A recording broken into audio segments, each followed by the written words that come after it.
નમસ્કાર મિત્રો, સ્વાગત છે આપણી ચેનલ રાહિજિક એજ્યુકેશનમાં। આજના વિડીયોમાં આપણે પીએસઆઈનું જે નવું સિલેબસમાં શું ફેરફાર થયો છે અને પરીક્ષા પદ્ધતિમાં શું ફેરફાર થયો છે તેના વિશે જાણીશું। તો વિડીયોના અંત સુધી બને રહેજો। સૌપ્રથમ આપણે પીએસઆઈની જે 3 તબક્કામાં એક્ઝામ લેવાતી હતી તે હવે 2 તબક્કામાં લેવાશે, જેમાં એક શારીરિક કસોટી અને 2 મુખ્ય પરીક્ષા એમ 2 તબક્કામાં લેવામાં આવશે। હવે શારીરિક કસોટીમાં ના ગુણ આપવામાં આવશે નહીં, તેના બદલે દોડ ફક્ત નિયત સમયમાં પાસ કરવાની રહેશે, તેના કોઈ ગુણો આપવામાં આવશે નહીં। પહેલાં શારીરિક કસોટીમાં ઉમેદવારોને વજનની પણ ધ્યાન લેવામાં આવતું હતું, જે રદ કરવામાં આવેલ છે। આ સિવાયના શારીરિક ધોરણો લોકરક્ષકની જેમ જ રાખવામાં આવેલ છે। આમ શારીરિક કસોટી લોકરક્ષકની જેમ જ હવે ફક્ત ક્વોલિફાય રહેશે, તેનો કોઈ ગુણ આપવામાં આવશે નહીં અને ક્વોલિફાય થયેલા ઉમેદવારો મેન્સ એક્ઝામ આપી શકશે, બાકીના નહીં આપી શકે। હવે જૂની પરીક્ષા પદ્ધતિમાં શું હતું, તો જે શારીરિક કસોટીમાં પાસ થાય તે ઉમેદવારોને 100 માર્ક્સની પ્રિલિમ પરીક્ષા આપવામાં આવતી હતી અને તેમાંથી ઉત્તીર્ણ થયેલા અને 3 ગણા ઉમેદવારોને મુખ્ય પરીક્ષા માટે બોલાવવામાં આવતા હતા, જેમાં 400 ગુણનું પેપર હતું જૂની પરીક્ષામાં। હવે 2024માં નવા નિયમ મુજબ કુલ 300 ગુણનું મુખ્ય પરીક્ષા રહેશે, જેમાં 2 પેપર હશે। પેપર 1 જનરલ સ્ટડી 3 કલાકનું 200 ગુણનું રહેશે અને પેપર 2 જે લેંગ્વેજનું હશે 3 કલાકનું અને 100 ગુણ રહેશે।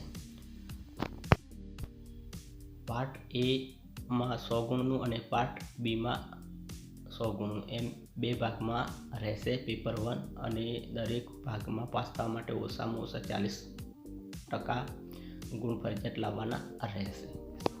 પેપર 2માં પણ પાર્ટ એ 70 ગુણનું રહેશે અને પાર્ટ બી 30 ગુણનું એમ 2 ભાગમાં રહેશે, અને આ પેપર 2માં પાસ થવા માટે ઓછામાં ઓછા 40 ગુણ ફરજિયાત લાવવાના રહેશે।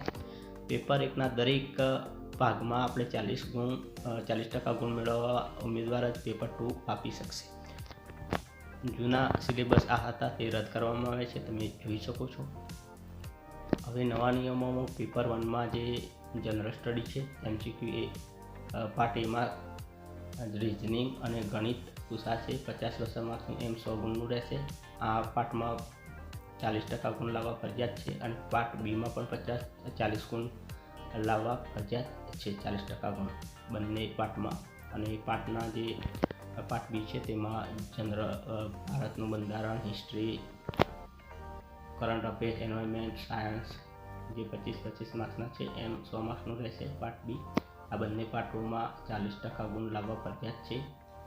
જો તમે 40% ગુણથી ઓછા લાવશો એક પણ પાર્ટમાં તો તમને મેન્સ પાર્ટ પેપર 2માં બેસવા દેવામાં આવશે નહીં। તો આ જે પાર્ટ એમાં કયા સિલેબસ પૂછાય છે, પાર્ટ બીમાં કયા સિલેબસ પૂછાય છે તે જોઈ લેવું।